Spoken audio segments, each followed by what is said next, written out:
बिस्मिल्लाहिर्रहमानिर्रहीम, अस्सलाम वालेकुम नाज़रीन। मैं इमरान खान हूँ। बहुत इंपॉर्टेंट खबरें, एक तो वो नन्ही बच्ची और उसकी माँ के हवाले से कि अब खबर क्या है और किस तरह मरियम नवाज़ ने इस पर भी सियासत करने की कोशिश की है। मैं एक वाक़े से बात को शुरू करूँगा और वो वाक़या आपके लिए बड़ा सबक-आमूज़, बहुत इंपॉर्टेंट है। दूसरी, शहबाज गिल के केस का क्या बनने जा रहा है, क्या वो लड़ने के काबिल है या नहीं इस केस को। नंबर 3, ये जो कुछ हो रहा है इसके बदले में पंजाब में कार्रवाइयाँ तेज़ होंगी। गुजरांवाला में मरियम नवाज़ पे मुकदमा दर्ज करने के लिए एक ख़ास दरख्वास्त दी गई, वो भी आपको मैं बताता हूँ। और एक खबर है इमरान खान से जुड़ी हुई, 3 बड़ी इंपॉर्टेंट खबरें हैं, तीनों मैं आपको बताऊँगा। नवाज शरीफ अपनी वापसी के लिए क्या चाह रहे हैं और किस तरह होगी वापसी, ये भी आपको बताता हूँ।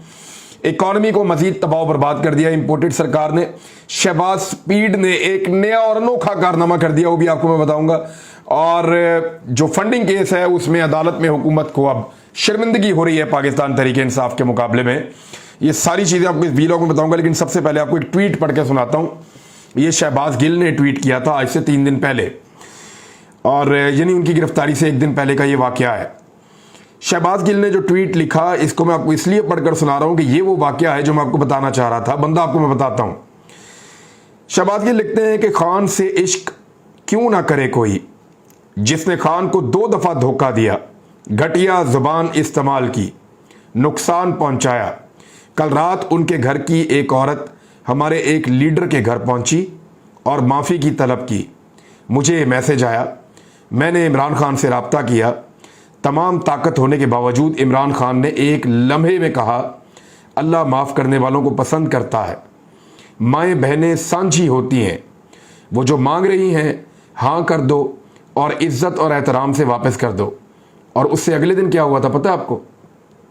वेरी नेक्स्ट डे नज़ीर चौहान की ज़मानत हो गई थी और जो मुद्दई थे उन्होंने जाकर, क्योंकि वो पाकिस्तान तहरीक इंसाफ के लोग थे जिनके साथ ज़्यादती हुई थी, जिनके बच्चे को मारा गया था, बहुत ज़्यादा तशद्दुद किया गया था, गोली चली थी और वो ज़ख्मी रहा, कई दिन तक अस्पताल में बेहोश भी रहा। तो उनको ये कहा गया इमरान खान की जानिब से कि माफ़ कर दो, उनकी औरत चल कर आ गई है, तो फिर माफ़ कर दिया था। एक तरफ ये वाक़या है, दूसरी तरफ वही शहबाज गिल जो ये वाक़या सुना रहा है, उसके ऊपर इल्ज़ाम है उसके मुलाजिम की बीवी और बेटी को उठा लिया है। तो लोग कैसे आपको तस्लीम करेंगे जब आप इस तरह के हथकंडे करेंगे? 2 वाक़यात आपको मैं बता रहा हूं। एक के अंदर इमरान खान तक पैगाम पहुंचता है कि यार फलां की औरत आ गई है, 2 मरतबा उसने धोखा दिया है, बड़ी बदज़बानी की है, बंदों को मारा है, एक बच्चा आईसीयू में रहा है बहुत अरसा, तो वो कहता है यार औरत चल के आ गई है, माएँ बहनें साझी होती हैं, माफ़ कर दो, छोड़ दो। और दूसरी तरफ केस शहबाज गिल के ऊपर है, उसके ड्राइवर को ढूंढ रहे हैं, उसके ड्राइवर की बीवी को पकड़ते हैं, उसके साले को पकड़ते हैं और 10 माँ की बच्ची को अपनी माँ से दूर रखते हैं और बहुत देर तक रखते हैं। और फिर उसके बाद क्या करते हैं? उसको अडयाला जेल में भेज देते हैं और वो बच्ची फिर माँ के बगैर रहती है। तो बच्ची और माँ को जो है वो एक तरह की कैद भुगतनी पड़ रही है। ये की है, इसमें मरियम नवाज ने सियासत करने की कोशिश की है, जैसे वो हर चीज़ पे करती हैं, क्योंकि उन्हें पता है कि सुबह क्या होना है। मेरी इतला के मुताबिक बच्ची साथ नहीं है, मगर बच्ची की माँ को भी रिहा कर देना चाहिए। मैंने राणा साहब से बात की है, किसी के साथ ज्यादती नहीं होनी चाहिए, हमारे साथ ज्यादती करने वालों के साथ भी नहीं। ये इस औरत ने क्या ज्यादती की थी, या इस 10 माह की बच्ची ने मरियम नवाज या नवाज शरीफ के साथ क्या ज्यादती की थी? ये तो मरियम नवाज, ये जब पैदा हुई है तो मरियम नवाज तो उसके बाद से ही जेल में नहीं है। नवाज शरीफ तो बैरून मुल्क थे जब ये बच्ची पैदा हुई है, 10 माह की। इस बच्ची ने क्या ज्यादती करनी थी उनके साथ? तो अब मरियम नवाज को इसके अंदर कोई किरदार अदा करने की ज़रूरत नहीं है, क्योंकि लॉयर्स इस मामले में उतर गए हैं। ख़ासतौर पे मियां अली अशफाक और उनकी टीम ने भी मुझे फ़ोन किया था कि हम भी जा रहे हैं, और उन्होंने रब्ता भी किया है उस ड्राइवर से और उसकी फैमिली से। तो अब ये सुबह अल्टीमेटली इसकी बेल हो जाएगी और खातून अपने घर चली जाएंगी, यही होगा, और वो अपनी बच्ची के पास चली जाएगी। तो ये तो एक मामला हो गया जी क्लियर। शहबाज गिल के मामले के अंदर केस जो है वो है मुश्किल, लेकिन कंटेस्टेबल है, लड़ने के काबिल केस है, और ये इमरान खान साहब को बताया गया है। पुलिस दोबारा रिमांड मांगेगी और ज़्यादा इम्कानात ये हैं, जो इस वक्त पूरे केस का अगर आप जायज़ा लें, अदालत की कार्रवाई का, अदालत के रिमार्क्स का, वकला की जरा का, या सारी चीज़ों का जो कुछ भी हुआ है, तो उसमें ऐसा लगता है कि अदालत दोबारा रिमांड दे देगी और मज़ीद रिमांड 1-2 दिन का शहबाज गिल का पुलिस को मिल जाएगा। मगर अब इमरान खान साहब ने और तहरीक इंसाफ ने फैसला किया है कि वो एक शायद कोई बेहतर पूरी एक फर्म, लॉ फर्म जो है उसको वो हायर करेंगे इस केस में, क्योंकि उनको ये बताया गया है कि ये केस बिल्कुल लड़ने के काबिल है, इसमें दीवार से लगने की कोई ज़रूरत नहीं है, इसको लड़ा जाए और शहबाज गिल की ज़मानत हो सकती है। शहबाज गिल से मुलाकात करने की जो कोशिश की गई है वो मना कर दिया गया है और इजाज़त नहीं दी गई मजिस्ट्रेट की जानिब से। कहा जी अब अदालत में आएंगे तो आप मिल लीजिएगा कल। तो वकला को भी नहीं मिलने दिया जा रहा, लीडर्स को भी नहीं मिलने दिया जा रहा, किसी को बात भी नहीं करने दी जा रही। तो ये है जी शहबाज गिल की गिरफ्तारी पुलिस के पास। फिर बहुत सारे लोग पूछते हैं कि मिलने क्यों नहीं जा रहे। भाई मिलने कैसे जाए, पुलिस मिलने नहीं दे रही, थाने को आग तो नहीं लगा सकते, हमला तो नहीं कर सकते, PMLN थोड़ी है या फजलुर रहमान साहब थोड़ी है कि डंडे लेके जाके थाने पे चढ़ जाएंगे। तो ये तो मुमकिन नहीं है। मिलने जाओ तो कहते हैं मिलने क्यों जा रहे हो, तुम तो उसका बयानिया ऑन कर रहे हो। ना मिलो तो कहते हैं कि क्यों नहीं मिल रहे, छोड़ दिया उसको अकेले को। तो ये किसी सिमत भी खुश नहीं होते। वो एक मिसाल है ना कि एक औरत जो है वो, उसको ताने मिलते थे जब वो आटा गूंथती है, तो आखिरी ताना ये था कि आटा गूंथती है तो हिलती क्यों है, भाई हिले बगैर तो आटा नहीं गूंथ सकती को खातून। तो ये पंजाबी में एक मिसाल भी है।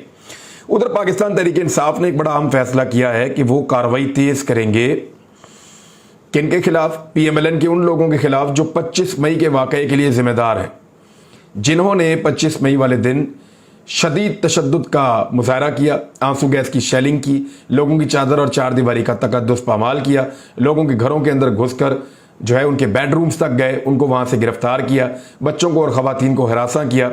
इसके ऊपर जो है वो कार्रवाई तेज करने का फैसला किया है। इस पर अपने अपने चैलेंजेस कर रहे हैं, PMLN के लोग अपने चैलेंज कर रहे हैं, PTA के लोग अपने चैलेंज कर रहे हैं।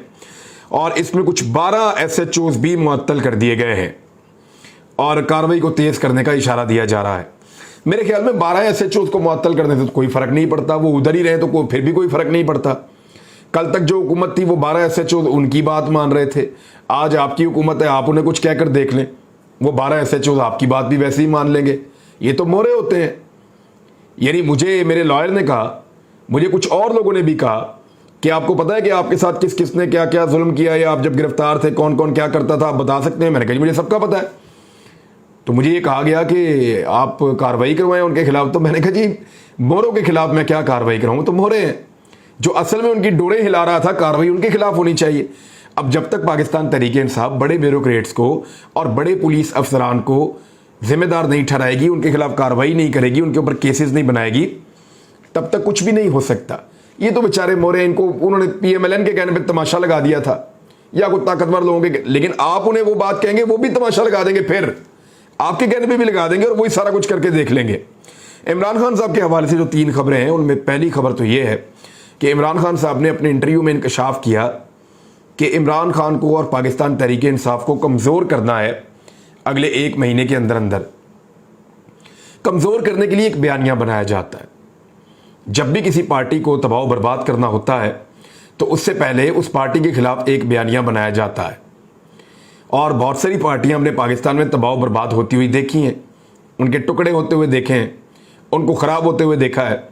तो जो सबसे बेहतर हल होता है किसी पार्टी को तबाह बर्बाद करने का, वो ये होता है कि ये पार्टी पाकिस्तान के खिलाफ है, ये एक गद्दार पार्टी है, ये पार्टी पाकिस्तान के इदारों के और पाकिस्तान के जो मफादात हैं उनके खिलाफ काम कर रही है।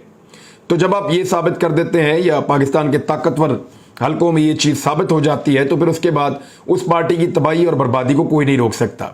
पाकिस्तान में बहुत सारी पार्टियां जो हैं बड़ी से छोटी और छोटी से बहुत छोटी हो गई हैं इसी तरह की साजिशों के नतीजे में। पाकिस्तान तहरीक इंसाफ के खिलाफ भी इस तरह की साजिश शुरू कर दी गई है। और मैंने आपको एक ट्वीट पढ़ के सुनाया था, एक साहब ने यह कहा कि 200 जाली अकाउंट बनवाए गए आज से कुछ अर्सा पहले, और वो जो अकाउंट्स हैं उनसे पाकिस्तान तहरीक इंसाफ की जानिब से इस्तेमाल करते हुए उन अकाउंट्स को कुछ गलत ट्वीट करवाए गए, और अब वो लोग माफिया मांगेंगे, गिरफ्तार होंगे और उनको छोड़ दिया जाएगा। और ये इल्ज़ाम पाकिस्तान तहरीक इंसाफ पर लगेगा कि ये जमात है जो पाकिस्तान के कौमी सलामती के इदारों को, पाकिस्तान की सालमियत को और पाकिस्तान के तशख़्ख़ुस को डैमेज करती है। तो इस किस्म का एक प्रोपेगेंडा है। ये करने के बाद पाकिस्तान तहरीक इंसाफ को कमज़ोर किया जाएगा। इससे बचा कैसे जा सकता है? वो सिर्फ एक सूरत में कि पाकिस्तान तहरीक इंसाफ के लोग जिम्मेदारी का सबूत दें और जिस तरह वो अभी तक खड़े रहे हैं वो अपने लीडर के साथ वैसे ही खड़े रहे, तो फिर तो उनका सर्वाइवल है और फिर कोई भी उनको रास्ते से नहीं हटा सकता। इमरान खान साहब ने कहा कि ऐसा करने के बाद नवाज शरीफ को पाकिस्तान में वापस लाया जाएगा और उसके लिए रास्ता बनाया जा रहा है। सितंबर के आखिर में इमरान खान साहब ने दावा किया कि नवाज शरीफ की वापसी का प्लान बन चुका है। एक और खबर है जो मुख्तलिफ टीवी चैनल पे दी जा रही है इमरान खान साहब की जानिब से, खासतौर पर समा टीवी पे और जियो पे, कि इमरान खान साहब की डोनाल्ड ब्लूम से बात हुई है जो अमरीकी सफ़ीर है। और ये बात उस वक्त हुई जब वो मिल रहे थे, मुलाकात कर रहे थे अमरीकी सफ़ीर खैबर पख्तूनख्वा के वज़ीर आला महमूद खान से। तो उस वक्त इमरान खान साहब से बात करवाई गई जिसमें इमरान खान साहब ने गिला किया कि अमेरिका को डोनाल्ड लू की पॉलिसी को अडॉप्ट नहीं करना चाहिए था। डोनाल्ड लू की पॉलिसी जो है वो पाकिस्तान के खिलाफ थी और उस पर गुस्सा है लोगों के अंदर। और फिर एहतजाज इमरान खान साहब ने अपनी बात का किया जिसमें अमरीकी सफ़ीर ने कहा कि उनके ये तहफ़्फ़ुज़ात अमरीकी हुकूमत तक पहुँचाए जाएंगे। मैं ज़रूर पहुँचाऊँगा, मैं अभी 2 माह पहले आया हूँ। ये खबर इस तरह की चली है। लेकिन शेरी मज़ारी साहबा जो पाकिस्तान तहरीक इंसाफ की अहम रुकन है, उन्होंने ये दावा किया है कि इमरान खान साहब की टेलीफोन पे या कोई वीडियो लिंक के ऊपर किसी जगह पे कोई बात अमरीकी सफ़ीर से नहीं हुई। ये एक झूठ है जो घड़ा जा रहा है प्रोपेगेंडा के लिए। ये शेरी मज़ारी साहबा ने कहा है। इमरान खान साहब ने अभी तक इसके ऊपर कोई स्टेटमेंट नहीं दिया। शहबाज गिल से हम पूछ लिया करते थे ऐसी चीज़ें, वो पहले ही गिरफ्तार हैं। इमरान खान साहब ने तीसरी खबर उनसे मुताल्लिक ये है कि उन्होंने लाहौर में तारीख रकम करने का फैसला किया है और कुछ बहुत अहम ऐलानात इमरान खान साहब करने जा रहे हैं इस दिन, जिस दिन पाकिस्तान तहरीक इंसाफ लाहौर में जलसा करेगी। अच्छा, अब इस जलसे के हवाले से PMLN के अंदर और कुछ और ऐसे लोगों में जो नहीं चाहते कि पाकिस्तान तहरीक इंसाफ की हुकूमत वापस आए पाकिस्तान में या रजीम चेंज ऑपरेशन रिवर्स हो जाए वापस, जो लोग नहीं चाहते उन लोगों ने जलसा रोकने के लिए कोशिशें शुरू कर दी हैं। उसके लिए PTI के जो हॉकी स्टेडियम में उन्होंने जलसे की इजाज़त है उस पर चीफ सेक्रेटरी पंजाब को कानूनी नोटिस भिजवा दिया है ताकि चीफ सेक्रेटरी पंजाब ये इजाज़त वापस लें। और उसके अलावा नोटिस जो है वो दीगर भी यानी कमिश्नर लाहौर को, DG स्पोर्ट्स को, बाकी सब लोगों को भी अरसाल कर दिया गया है। अताउल्लाह तारड़ ने नोटिस में मौक़िफ़ इख्तियार किया कि हॉकी स्टेडियम में जलसे की इजाज़त देकर कानून की खिलाफ वर्जी की गई है और आस्ट्रो ट्रफ को ख़राब किया जा रहा है, उखाड़ा जा रहा है। इससे पहले भी आपको बताया कि नवाज शरीफ ने जब तकरीर की थी तब भी आस्ट्रो ट्रफ को उखाड़ा गया था और इस आस्ट्रो ट्रफ को ख़राब किया है शहबाज शरीफ ने जब हमजा शहबाज स्पोर्ट्स बोर्ड के चेयरमैन थे और उनके साथ राना मशहूर साहब यहाँ पे गालिबन उनके पास वजारत तालीम थी। तो ये सारे के सारे स्टूडेंट्स को बसों में भरकर लेकर आते थे और इस ऑस्ट्रो ट्रफ के ऊपर हज़ारों लोगों को खड़ा करके इसको तबाह बर्बाद कर दिया था उन्होंने। उसके बाद से ये इंटरनेशनल लेवल की नहीं रही थी। अब नई ऑस्ट्रो ट्रफ बिछाई जा रही है, इसको उखाड़ा जा रहा है, ये चली जाएगी सरगोदा और वहाँ पर प्रैक्टिस शुरू हो जाएगी इसके ऊपर, क्योंकि वहाँ पर पाकिस्तान इतना अमीर तो नहीं है कि वहाँ पर भी नहीं भेजे, तो ये पुरानी वाली वहाँ चली जाएगी, वहाँ प्रैक्टिस होगी और यहाँ पर अब जलसा होगा और ऑस्ट्रो ट्रफ को उतार दिया जाएगा और फिर बाद में नई ऑस्ट्रो ट्रफ इसके ऊपर डाल दी जाएगी।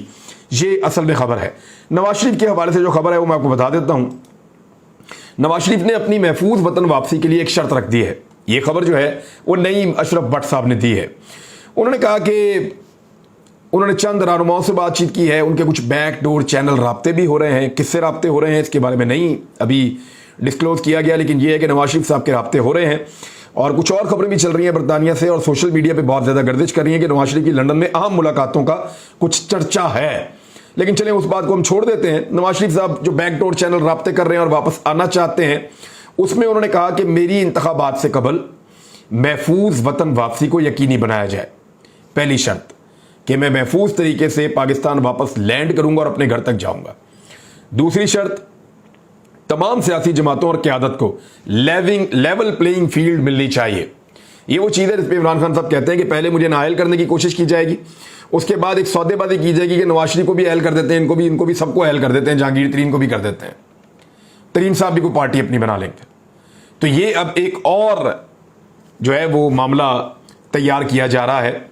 इसमें जो नवाज शरीफ साहब हैं वो ये चाहते हैं लेवल प्लेइंग फील्ड। वो किसको कहते हैं? वो ये कहते हैं कि जी मुझे अहल कर दो वापस इलेक्शन लड़ने के लिए और अदालती फैसले जो हैं जो मेरे खिलाफ है उनको रिवर्स कर दो। मैं ताहयात नाअहल हूं लेकिन मुझे वापस लाया जाए। नवाज शरीफ ने अपने जो राब्ते किए हैं उनमें कुछ लोगों ने कहा कि मियाँ साहब को आ जाना चाहिए क्योंकि वो कमजोरी महसूस कर रहे हैं, लेकिन कुछ लोगों का यह मानना है कि अब सिर्फ नवाज शरीफ ही रह गए हैं जिनका हवा हमने कायम किया हुआ है। अगर नवाज शरीफ वापस आ गए और इस गुब्बारे में से भी हवा निकल गई तो फिर PMLN की सियासत हमेशा के लिए पंजाब से खत्म हो जाएगी। लिहाजा नवाज शरीफ को तब तक वापस ना लाया जाए जब तक कि मुकम्मल माहौल ना बन जाए और पाकिस्तान तरीके इंसाफ कमजोर हो जाए और सूरत-ए-हाल साजगार हो जाए। ये है जी। मरियम नवाज के खिलाफ भी एक मुकदमे की दरखास्त दायर की गई है गुजरांवाला में, जिसमें उनके इस ट्वीट का हवाला दिया गया जिसमें उन्होंने ये कहा कि मुंबई अटैक्स जो है वो पाकिस्तान में उन्होंने पाकिस्तान के इदारों पे डाले। उसके बाद उन्होंने कहा जी एपीएस के बच्चों की जो शहादतें हुई हैं वो भी उन्होंने पाकिस्तान की अफवाज पाकिस्तान पर ही डाल दी। उन्होंने कहा अपने बच्चों को तो फौजियों के बच्चे ही पढ़ते हैं, वहाँ उनके बच्चे पढ़ते हैं।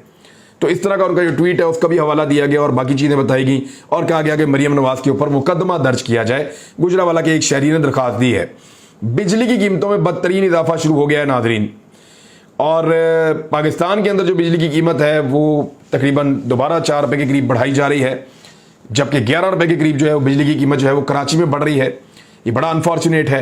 और एक और बजट आ गया है, यानी जब से ये हुकूमत आई है हर महीने एक बजट आता है पाकिस्तान में, हर महीने एक बजट आता है। बजट से पहले एक बजट आया था, फिर बजट आया, फिर उसके बाद 3 बजट आ चुके हैं और ये अब उसके बाद एक और 5वां 6ठा बजट आ रहा है। इसमें हुकूमत ने एक और शर्त पूरी करने की तैयारी कर ली IMF की, खाद पर, यानी आपकी अब अजनास किसान खाद डाले ही ना, अब खाद के ऊपर, चीनी के ऊपर, तंबाकू के ऊपर और टेक्सटाइल के ऊपर नए टैक्सेस लगाने का जो इम्कान है वो पैदा हो गया है और FBR ने उसके ऊपर काम शुरू कर दिया है। 18 अरब रुपए के मजीद टैक्सेस जो है वो कौम के ऊपर लगाए जाएंगे, ये किया जा रहा है। शहबाज स्पीड ने एक नया कारनामा किया है और वो कारनामा ये है कि शहबाज शरीफ साहब ने एक और मावने खुसूसी अपनी कैबिनेट के अंदर शामिल कर लिया है। शहरयार अली खान है, मावने खुसूसी बनाया गया है। अब टोटल मावने खुसूसी हो गए उनके पास 17, यानी मावने खुसूसी बनाई जा रहे हैं। हर बंदे को मोबिलाइज करना, इसको बनाओ, इसको बनाओ, इसको बनाओ, वो कह रहा है उसको बनाओ, वो नाराज हो रहा है उसको बनाओ, वो कह रहा है उसको बनाओ। 17 मावने खुसूसी बना लिए और उनमें से काम के सिर्फ 3 हैं। 3 काम कर रहे हैं, 14 वेले हैं। 14 ऐसे हैं, 14 ऐसे हैं जिनके पास करने के लिए कोई काम नहीं है, उनके पास महकमा ही कोई नहीं है, काम ही करने के लिए कोई नहीं है, सिर्फ स्टेटस दिया हुआ, झंडे वाली गाड़ी दी हुई है कि बनाओ मावने खुसूसी, वजीर का स्टेटस दो इसको। ये है बंदर बांट जो शहबाज शरीफ कर रहा है। वो जो कहता था मैं एक धेले की करप्शन नहीं करता, वो जो कहता था मैं कौम का पैसा बचाता हूं, ये कौम का पैसा बचा रहे। कभी स्विमिंग पूल बना रहे, 17 मावने खुसूसी यार, अल्लाह की बना यार उसके भी 9 रतन थे। बादशाह था एक बहुत मशहूर, उसके 9 रतन थे और वो पूरा रीजन चलाता था, 9 रतन थे। इधर क्या है, 17 मावने खुसूसी और वजीरों, सफीरों की और मुशीरों की एक अलहदा बहुत बड़ी जो है वो एक फौज, जफर मौज, वो अलग है। और उन 17 में से 14 के पास महकमे ही नहीं है, उनको पता ही नहीं उन्होंने काम क्या करना है, बस वेले फिर रहे हैं। ये सूरत हाल है जनाब शहबाज शरीफ साहब की। मैंने आपको ये भी बता दी, फॉरेन फंडिंग के ऊपर कल बात करेंगे। अब तक के लिए इतनी अपना ख्याल रखिएगा, अपने चैनल का भी। अल्लाह हाफिज़।